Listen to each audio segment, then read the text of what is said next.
그들이 모였을 때 예수께 여쭈어 이르되 주께서 이스라엘 나라를 회복하심이 이때이니까 하니 이르시되 때와 시기는 아버지께서 자기의 권한에 두셨으니 너희가 알 바 아니요 오직 성령이 너희에게 임하시면 너희가 권능을 받고 예루살렘과 온 유대와 사마리아와 땅 끝까지 이르러 내 증인이 되리라 하시니라.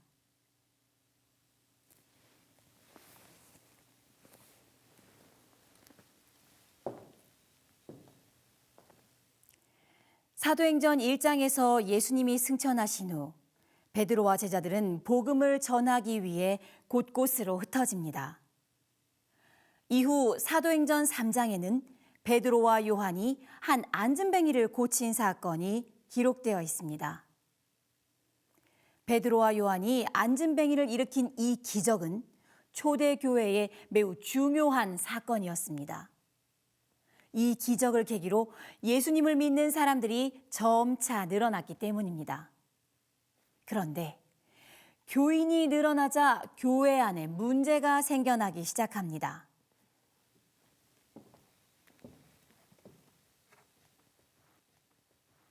구제를 두고 헬라파 과부와 유대파 과부 사이에 다툼이 벌어진 것입니다.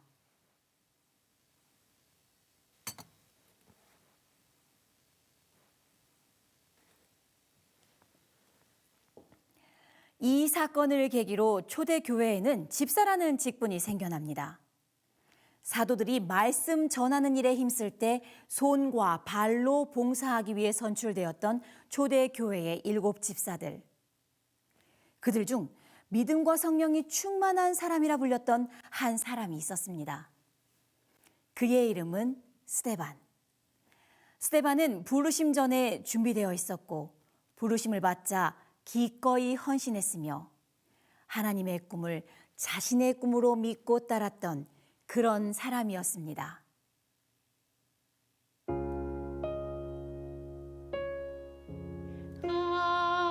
아버지, 그 꿈을 제게 주세요. 저의 꿈 버리고 주신 꿈 살겠습니다. 이전에 꿈꿔온 모든 것 버리고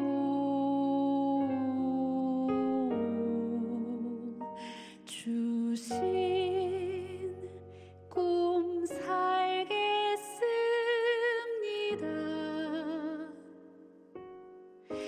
평안과 만족과 성공을 향한 꿈 버리고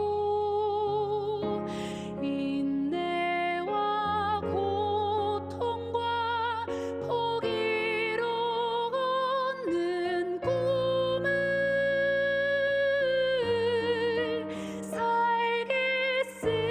살겠습니다. 그 꿈이 어디로 이어지던지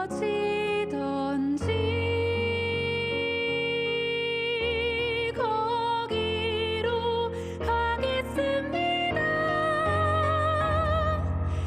아버지, 그 꿈을 제게 주세요. 제가 그 꿈을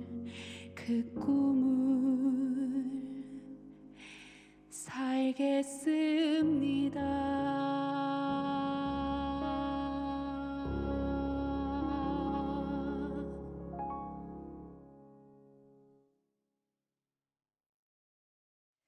성령의 감동하심으로 표적과 기사까지도 행했던 스데반. 하지만 이런 그의 헌신을 못마땅해 하는 무리가 있었습니다. 그들은 거짓 증인을 내세워 스데반을 잡아들이고 거짓 증인들은 공회에서 이렇게 외칩니다. 저자가 나사렛 예수가 이곳을 헐고 또 모세가 우리에게 전하여 준 규례를 고치겠다고 한 말을 우리가 똑똑히 들었나이다. 그 말을 들은 사람들은 분노하며 소리칩니다. 하지만 스데반은 그들의 분노를 조금도 두려워하지 않았습니다. 그는 오히려 손에 돌을 쥔 사람들을 바라보며 담대한 목소리로 외쳤습니다. 너희가 천사의 전한 율법을 받고도 지키지 아니하였도다. 그러자 마음의 찔림을 외면하고자 귀를 막은 사람들이 스데반을 향해 돌을 던지기 시작했습니다. 하지만 사방에서 날아오는 돌을 맞으면서도 스데반은 자신에게 돌을 던지는 이들의 영혼을 위해 전심으로 기도합니다. 주여, 이 죄를 저들에게 돌리지 마옵소서.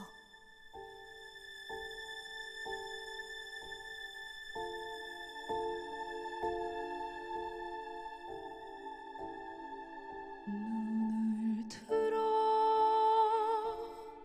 하늘을 바라봅니다. 거기 계신 곳 보이네요. 거기 있는 것 내가 아노라.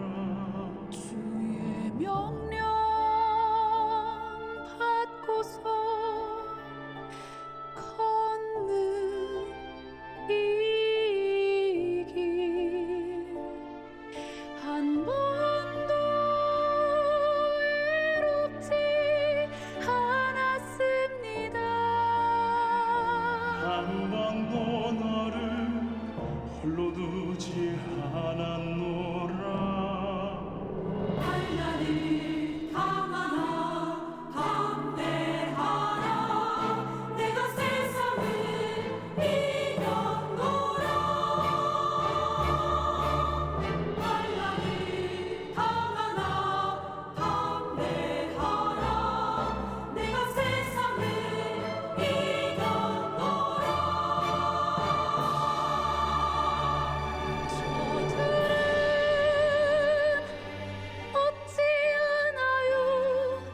저들은 어찌 하나요?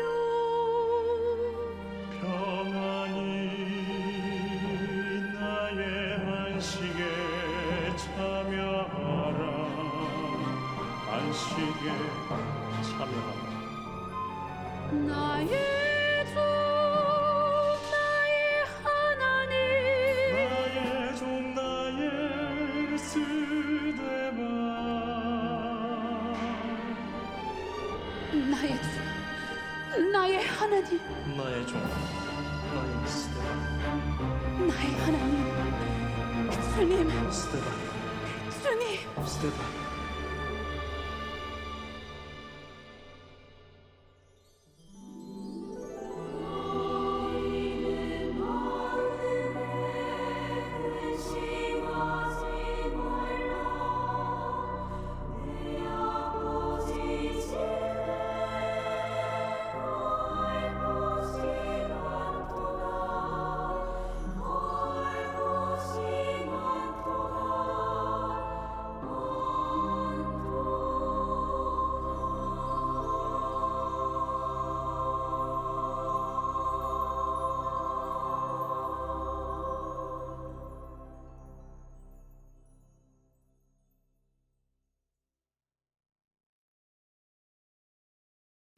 그렇게 스데반은 순교합니다.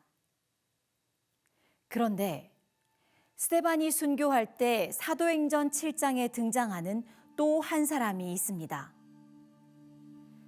저희가 큰 소리를 지르며 귀를 막고 일심으로 그에게 달려들어 성 밖에 내치고 돌로 칠세. 증인들이 옷을 벗어 사울이라 하는 청년의 발 앞에 두니라. 사내들인의 회원이었던 사울은 이스라엘을 정결케 하겠다는 강한 신념을 가진 사람이었습니다. 사단은 그런 사울을 바라보며 크게 기뻐했습니다. 능력 있는 사울이 자기 편이 되었다고 생각했으니까요. 하지만 그때 사단은 몰랐습니다. 사람들이 스데반에게 돌을 던지고 있을 때 스데반은 자신을 던져 사울의 마음을 흔들고 있었다는 것을요. 빛을 보았습니다. 우리가 그들의 빛이다. 스데반의 얼굴이 잊혀지지 않습니다. 네가 기억할 것은 율법뿐이다. 옳은 일을 한 것일까요? 제가 아는 그는 선한 사람이었습니다. 선과 악을 판단하는 것은 우리다. 신념이 흔들립니다. 의심은 열정으로 덮어라. 지금 우리에게 필요한 것은 거룩이지 동정이 아니다.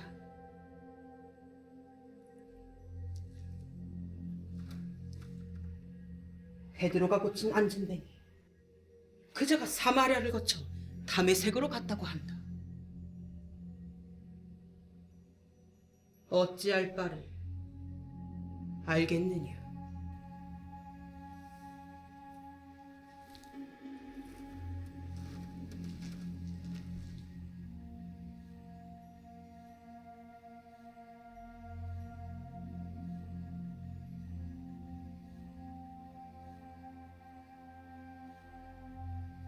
네. 다메섹으로 가겠습니다. 흔들리는 마음은 계명과 율법으로, 마음의 번뇌는 육체의 땀으로 씻겠습니다. 그들의 피로 이스라엘을 정결케 하겠습니다.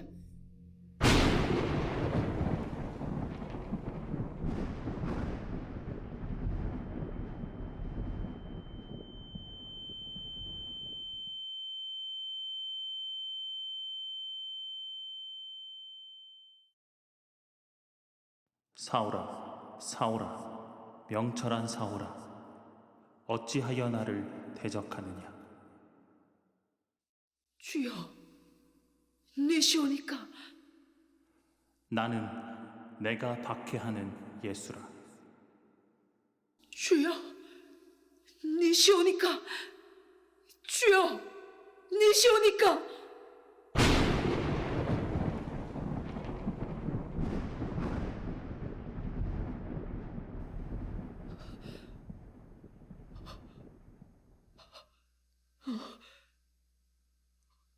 어둡다.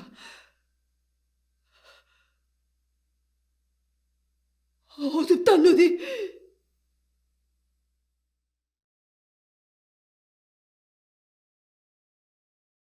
사도들을 핍박하던 사울은 다메섹으로 가는 길에 하늘의 빛을 만나 눈이 멀게 됩니다. 그날 세상 앞에 눈이 멀어버린 사울은 그제야 비로소 하늘을 향한 눈을 뜨게 됩니다. 그리고 마침내 자신이 핍박했던 예수님을 자신의 구주로 받아들입니다. 예수님과 만난 사울. 사도행전의 전반부는 그렇게 마무리되어 갑니다.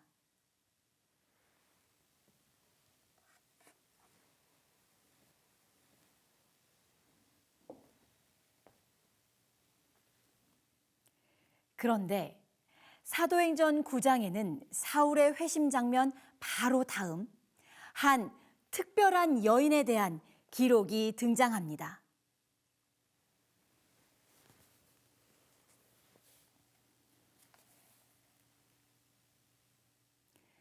요빠에 다비다라 하는 여제자가 있으니 그 이름을 번역하면 도르가라.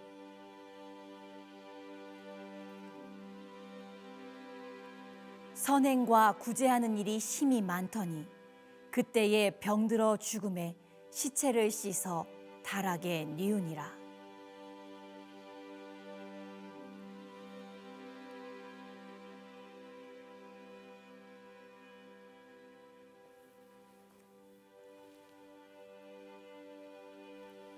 선행을 베풀던 여인 도르가가 죽자 사람들은 크게 슬퍼합니다. 그리고 급히 베드로를 불러옵니다.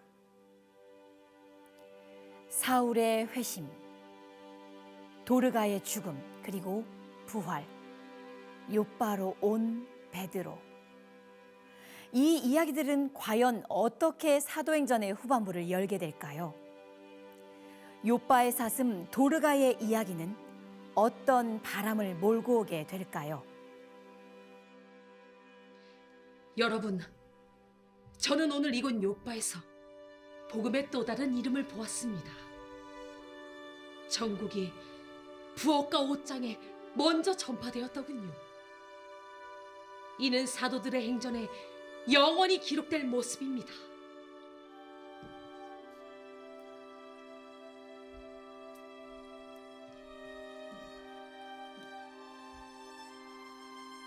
도르가를 향한 여러분들의 눈물,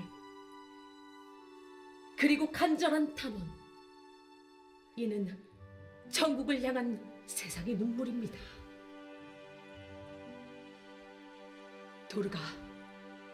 도르가는 여러분들 곁에 있어야 할 것입니다.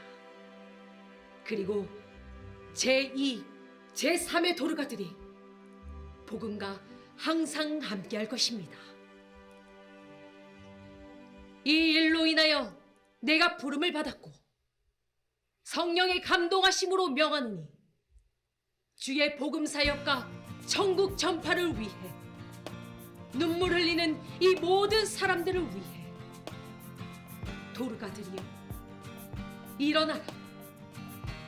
말할 수 없는 탄식으로 고통받는 세상 속에서 자고 있는 도르가들이여 세상의 눈물을 보았다면 일어나라.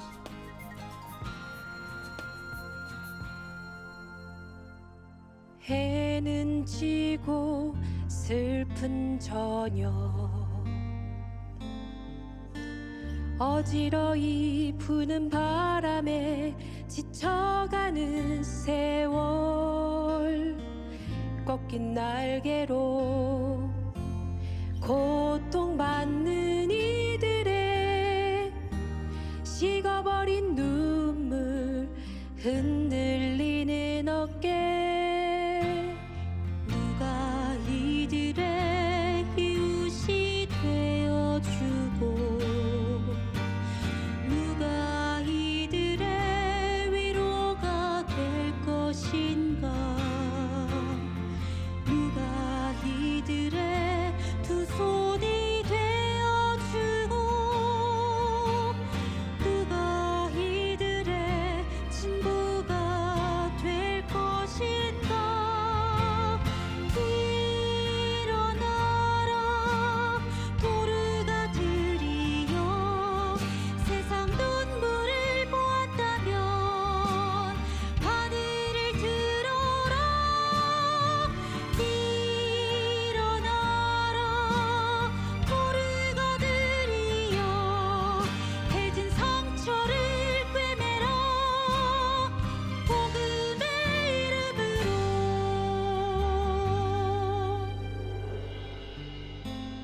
긴 한숨에 뚫린 가슴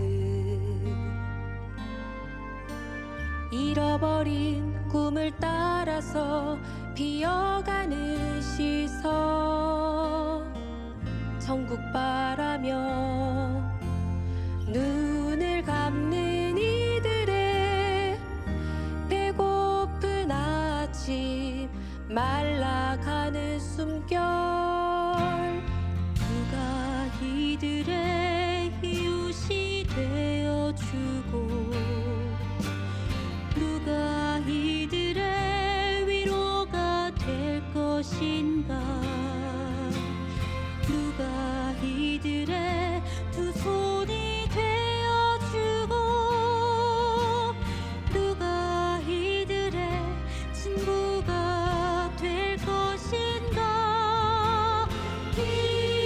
일어나라 돌가들이여 세상 눈물을 보았다면 하늘을 들어라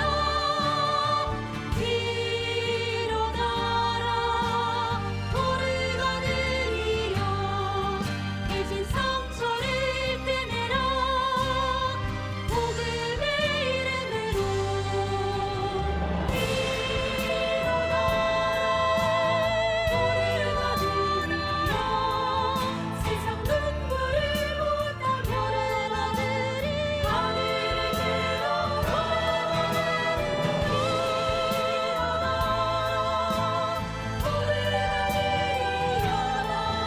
깨진 상처를 꿰매라 복음의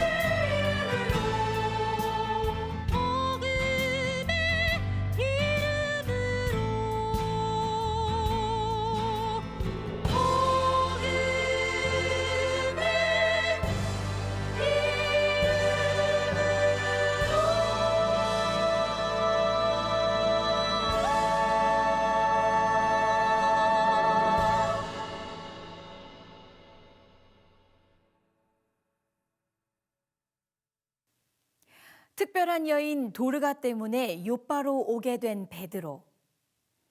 베드로가 요빠에 머물자 거기서 하루 반 거리에 위치한 가이사랴라는 도시와 영적 교감이 형성됩니다. 그리고 그것은 베드로의 꿈으로 나타납니다.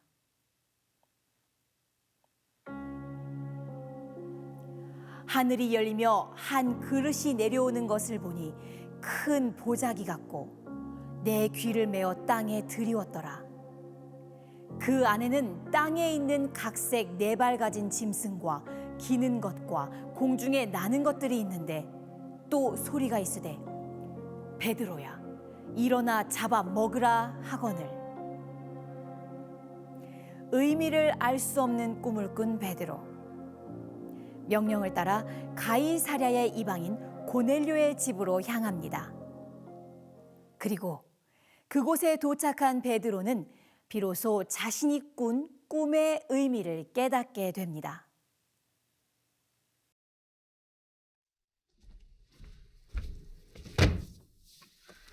베드로, 가이사랴에서 이방인의 집에 들어갔다는 소문이 있습니다. 그것도 그냥 이방인도 아니고 로마 백부장의 집이었다죠? 심지어 할례받지 않은 자들과 함께 먹고 마시고 했다던데. 복음을 전하기 위함이었습니다. 지금 유대인들이 우리를 얼마나 눈에 가시처럼 여기는지 아시지 않습니까? 지금 이 시기에 우리가 할례받지 않은 부정한 그들과 함께 한다는 걸 소문이라도 난다면 우리를 또 정죄할 거라고요. 하지만 그들에게도 복음은 전해져야 합니다. 지금은 아닙니다. 시기가 아니에요. 유대인들에게 복음 전하는 것도 요원한 이 시기에 도대체 왜 긁어 부스럼을 만드시는 겁니까? 꿈을 꾸었습니다. 3번이나 같은 꿈을요. 하늘에서 내려온 보자기, 부정한 짐승들. 아무리 배가 고파도 어떻게 부정한 짐승들을 먹을 수 있겠습니까? 그런데 제게 먹으라고 말씀하셨습니다. 그건 거부할 수 없는 주님의 음성이었지요. 처음엔 그 꿈의 뜻을 이해할 수 없었습니다. 하지만 곧이어 벌어진 사건들로 인해 그 꿈의 의미를 정확하게 알게 되었습니다. 하늘의 명령을요. 그것은 첫째, 이방인들에게도 복음을 전하는 것이었고, 둘째, 이전에는 상상도 못 해본 그런 삶을 사는 것이었습니다. 말씀을 받들고 간 고넬료 집에서 그 할례 받지 않은 자들에게 성령님이 임하시는 것을 모두가 목격했습니다. 지금 시기가 좋지 않은 것도 알고 있고, 유대인들이 우리를 어떻게 모함할지도 잘 알고 있습니다. 하지만 사람의 눈치 때문에 하늘의 명령을 어길 수 없습니다. 집사들을 안수할 때 우리가 한 말 잊었습니까? 성공이 아니라 순종, 이름이 아니라 따름. 하나님께서는 우리가 알지 못한 크신 계획을 갖고 계심이 분명합니다. 스데반이 생전에 했던 말처럼 우리가 오로지 조심해야 할 것은 세상이 아니라 그분의 말씀임을 기억해야 할 것입니다. 하나님께서는 지금 복음이 이방에게도 전파되기를 원하십니다. 그리고 그 명령을 받아 살 사람을 찾고 계십니다. 그 명령을 먹을 사람을 찾고 계시죠. 하지만 이것저것 다 따지다 보면 도대체 언제 그 길을 걸을까요? 우리는 보고 들은 이 모든 것을 세상에 전해야 합니다. 우리는 보고 들은 이 모든 것을 세상에 전해야 한다. 하지만 사도들에게는 한 가지 고민이 있었습니다. 그것은 과연 누가 이방을 위한 복음 전파의 사명을 받을 것인가 하는 문제였습니다. 그런데 하나님께서는 이 일을 위해 이미 한 사람을 준비하고 계셨습니다. 그의 이름은 바울. 한때 사울이라는 이름으로 스데반에게 돌을 던지고 그리스도인을 핍박하던 사람이었습니다. 사울! 함께 동역하게 되어서 진심으로 기쁩니다. 네, 그 열정을 주님을 위해 불사르게 한다니 정말 큰 힘이 되는군요. 주님을 조금만 더 일찍 만났으면 하는 후회가 있습니다. 그저 최선을 다하려고 합니다. 그런데 그 꿈 이야기를 듣고 싶습니다. 꿈이요? 무슨 꿈이요? 요바에서 꾸셨다는 그 꿈 말입니다. 아, 그 꿈이요. 비몽사몽간에 있는데 하늘이 열리더니 큰 보자기가 내려오는데 그 안에 온갖 부정한 짐승들이 가득 들어 있었습니다. 그런데 하늘에서 소리가 들리기를 먹어라 하는 것이었습니다. 그래서 저는 못 먹겠습니다 그랬더니 하나님께서 정하다 하신 것을 사람이 부정하다 할 수 없다 그러시기를 3번이나 반복했습니다. 이 3번이나요. 그 꿈 저에게 주세요. 예? 제가 그 꿈을 살겠습니다. 하늘에서 내린 그 음성, 그 명령, 전에 상상도 못했던 그런 삶, 전에 상상도 못했던 그런 길, 제가 살겠습니다.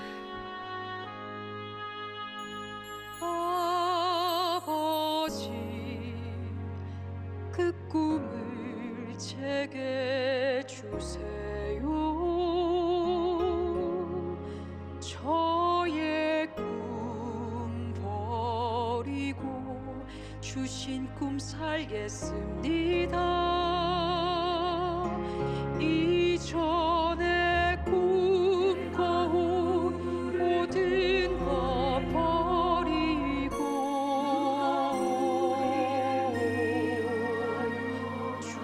주신 꿈 살겠습니다.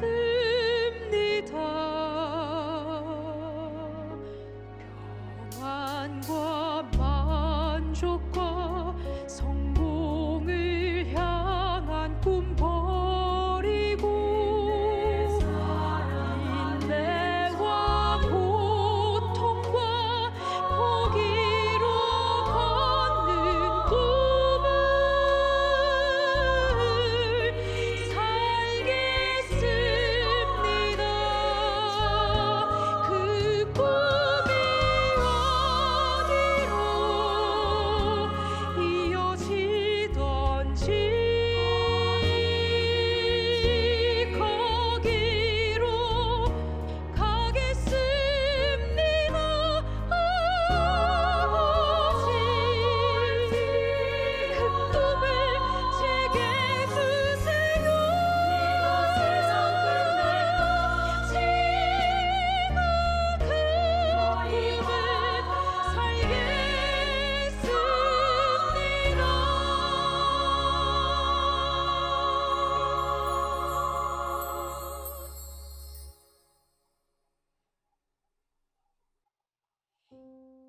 그리고 이제부터는 바울이라 불러주세요. 저의 헬라 이름입니다. 이름까지 헬라식으로 바꾸신다고요? 그러니까 유대인 사울이 아닌 그들과 같은 바울로 살겠다. 뭐 그런 뜻? 역시 당신은 하나님께서 이방을 향해 택하신 특별한 그릇인가 봅니다. 저는 처음부터 그런 느낌을 받긴 했지만, 자, 이제 전도 여행에 관해서 자세한 계획을 한번 들어봅시다. 들어가는 경비도 의논해보고요. 이게 제 경비입니다. 이게 뭡니까? 바늘 아닙니까? 그냥 평범한 바늘 같은데 이게 그렇게 비싼 건가요? 아니요. 어려서부터 배운 바느질 솜씨입니다. 장막을 깁는 재주인데 부자들 장막을 고쳐주면 먹고는 살만합니다. 어허이, 그럴 필요 없습니다. 많지는 않아도 우리가 선교 경비 정도는 지원해 드릴 수 있습니다. 그렇지 않아도 사울, 아니 바울, 당신은 굉장한 학식을 가지고 있지 않습니까? 그러니 굳이 이런 바늘을 들지 않아도. 아니요. 그럴 수는 없습니다. 그럴 자격도 안 되고요. 다메섹에서 주님을 만난 다음 눈이 멀었습니다. 그 후로 점차 볼 수 있게 되었는데 아직도 시력이 좋지는 않습니다. 좋지 않은 눈에 바늘을 드니 손이 많이 찔렸습니다.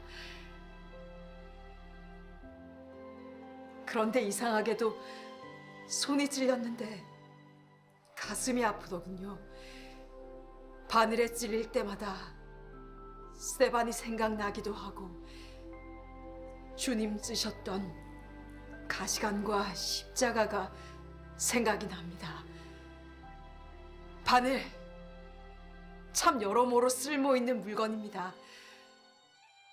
바늘에 찔릴 때마다 그리스도와 함께 십자가에 못 박힌 것 같은 느낌이 들게 해주니까요. 가야 할 길이 험하고 힘들겠지만 이렇게 바늘에 찔린다면, 이렇게 십자가를 생각할 수 있다면 어디든 갈 수 있을 것 같습니다. 하늘의 빛을 본 자 세상에 눈이 멀고 세상에 눈먼 자 서툰 세상 길 건네 가시에 찔려서 주의 십자가 생각하고 눈물을 흘립니다.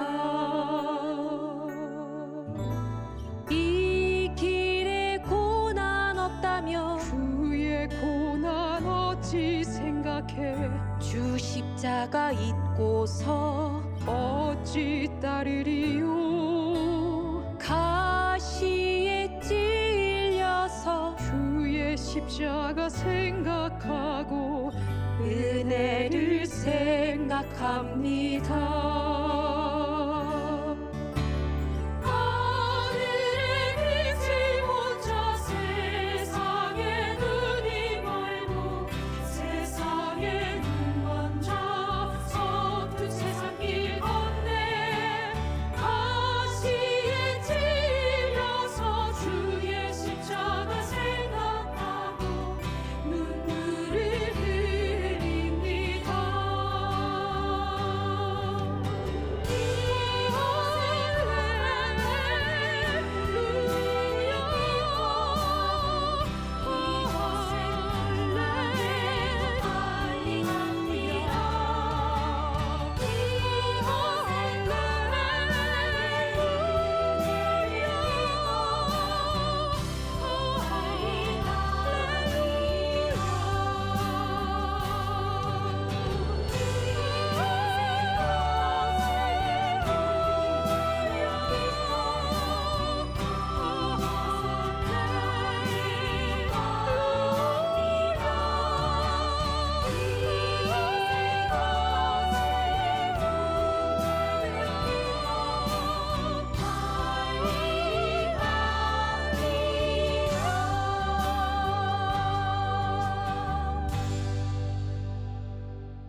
세상에 눈먼 자 서툰 세상길 건네 가시에 찔려서 주의 십자가 생각하고 눈물을 흘립니다.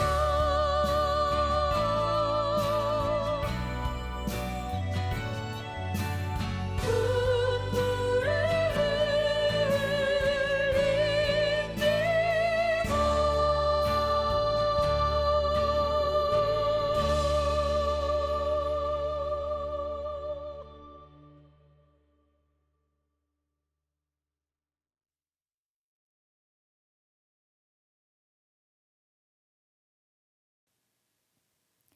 쉬지도 멈추지도 않겠다는 바울의 결심.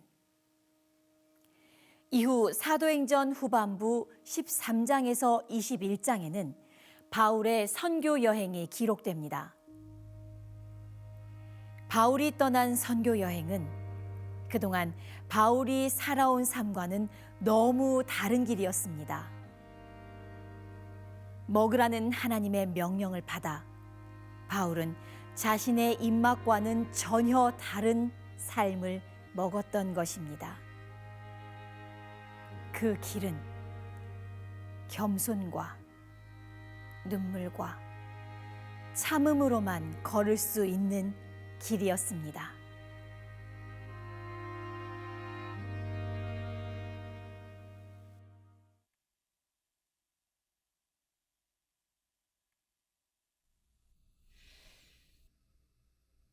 내가 전도 여행을 시작한 뒤로 안전하고 편한 날이 얼마나 있었을까요? 이 길을 가야 할까? 아니면 멈추어 서야 할까? 혹은 둘 중 어느 길로 가야 할까?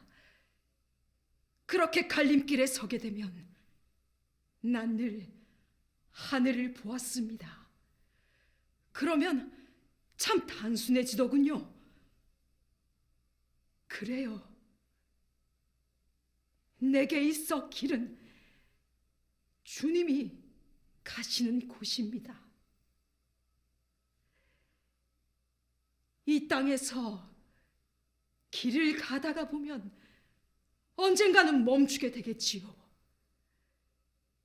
길을 걷다가 최후에 멈추게 되는 곳. 그곳이 주님 가까운 곳이기만을 바랐습니다. 어차피 우리 모두 결국엔 죽게 됩니다. 무엇을 두려워합니까? 성령이 인도하시는 곳으로 가다 보면 멈추게 될 날. 나의 죽을 날도 인도하시겠지요.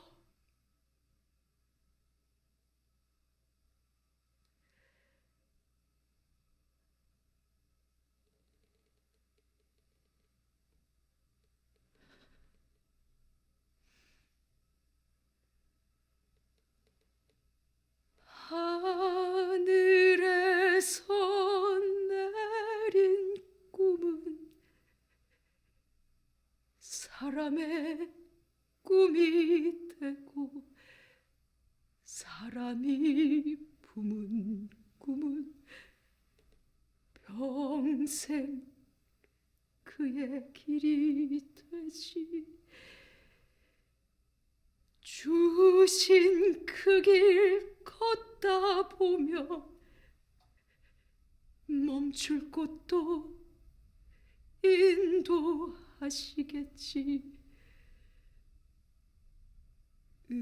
은혜가 넘치나이다.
주, 나의 하나님, 나의 종, 나의 사랑, 나의 주님, 나의 사랑.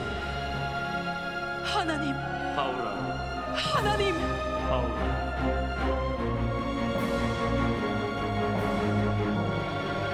하나님.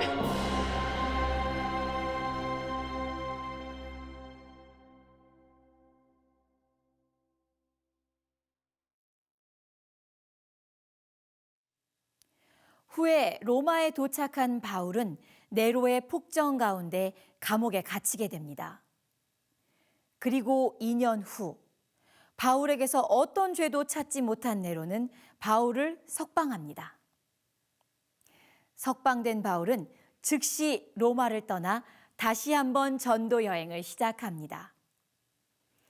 이후 AD 64년 로마에 불을 지른 네로는 그 죄를 그리스도인들에게 뒤집어 씌우고 수많은 그리스도인들이 십자가 형틀로 사라지는 대규모 핍박이 벌어집니다. 그러나 사태가 진정되지 않고 마지막으로 네로는 그리스도인의 지도자 바울을 찾아 로마로 끌고 옵니다. AD 67년 로마로 끌려온 바울은 결국 순교합니다. 바울은 순교의 장소에 나아가서 그의 목을 벨 형리의 칼을 보지도 않고 그가 피를 쏟고 쓰러질 땅을 바라보지도 않고 여름날 푸른 하늘 너머 하나님의 영원한 보좌를 바라보면서 스데반처럼 잠잠히 순교의 순간을 맞았습니다. 사도들의 행진. 누가는 그들이 걸어간 기록을 후대에 남기고 싶어 했고 하나님께서는 그 기록을 오늘 우리가 이어가기를 원하십니다. 사도행전은 사도들의 피와 눈물, 열정과 사랑으로 끝이 났지만 사도행전 29장은 오늘 우리의 삶 속에 계속되어야 합니다. 우리들의 눈물과 기도로 사도행전 29장을 써내려가야 합니다. 그리하여 나의 사도행전, 내 이웃의 사도행전, 우리 가족의 사도행전, 그리고 우리 교회의 사도행전이 마치 불꽃처럼 사방에서 일어나게 되기를 간절히 바랍니다.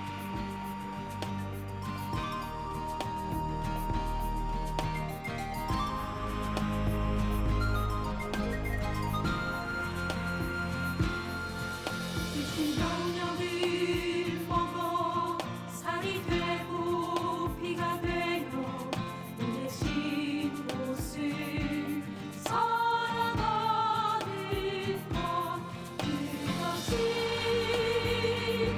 새로운 시대를 향한 부르심 또